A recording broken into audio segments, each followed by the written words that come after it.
السلام علیکم ورحمۃ اللہ وبرکاتہ۔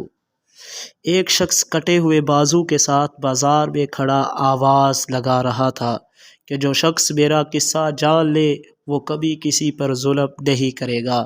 کسی نے اس سے پوچھا، بھائی تمہارا کیا ماجرا ہے؟ تو اس نے بتایا کہ میرا تعلق حکومتی کارندوں سے تھا، میں پولیس میں افسر تھا۔ میں نے ایک روز ایک مچھیرے کو دیکھا جو بڑی مچھلی شکار کر کے لا رہا تھا۔ مجھے یہ مچھلی بڑی اچھی لگی۔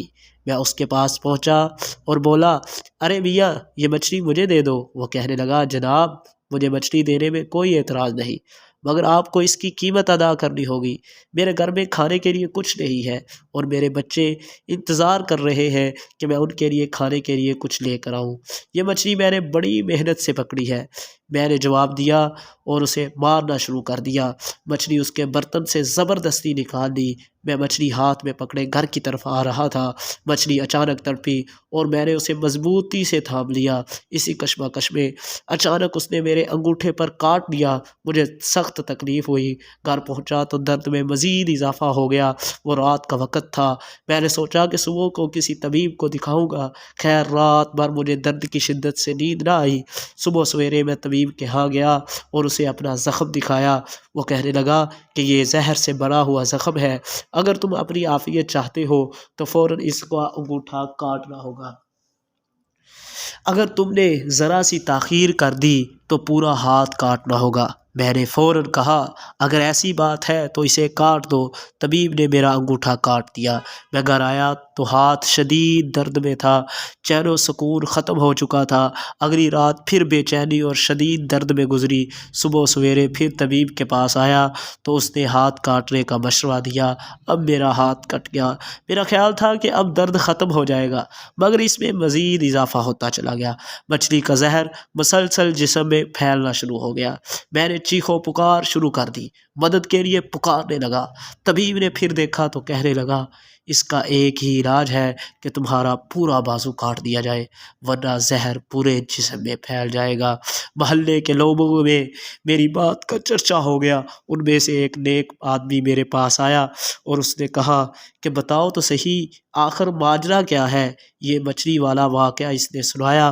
وہ کہنے لگا، اللہ کے بندے، جب تمہیں اس نے کاٹا تھا تو اسی وقت مچھیرے کے پاس چلے جاتے، اس سے معافی مانگ لیتے، تو اب دیکھو اب تمہارا ایک عضو کٹ رہا ہے۔ اب بھی وقت ہے تمہارے پاس، اس مشیرے کو تلاش کرو اور اس کو کسی طرح راضی کر لو۔ محلے دار کی بات میرے دل کو بہت اچھی لگی۔ میں نے اس وقت مشیرے کی تلاش شروع کر دی، مگر وہ ہمارے شہر سے جا چکا تھا۔ میں نے اس کو ایک دوسرے شہر میں تلاش کر لیا۔ جیسے ہی میں نے اسے دیکھا تو اس کے قدموں میں گر پڑا، رو رو کر کہنے لگا، مجھے اللہ کے لیے معاف کر دو، مجھے اللہ کے لیے معاف کر دو۔ مچھیرا بولا، تم کون ہو؟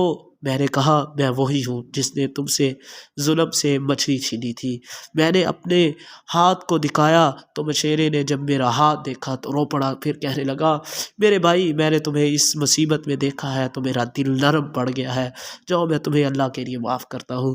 پھر میں نے کہا، بھائی جان ذرا بتانا جب میں نے تمہیں مارا تو تم نے اس وقت کیا کہا تھا؟ مچھیرا کہنے لگا، ہاں میں نے کہا تھا، اے اللہ میں کمزور ہوں، یہ طاقتور ہے، اس نے اپنی طاقت کے بل بوتے پر میرا رزق ظلم سے چھین لیا ہے۔ میرے رب فارنی قدرتک فیہ، اس شخص کو مصیبت اور پریشانی میں مبتلا کر کے مجھے اپنی طاقت اور قدرت کا کرشمہ دکھا۔ میں نے کہا، میرے بھائی اللہ نے تمہیں اپنی طاقت اور قدرت کا کرشمہ دکھا دیا ہے، اب تم مجھے معاف کر دو۔ تو یہ واقعہ ہے، یہی وہ واقعہ ہے جس سے ہمیں سبق ملتا ہے کہ ہمیں کسی پر ظلم نہیں کرنا چاہیے۔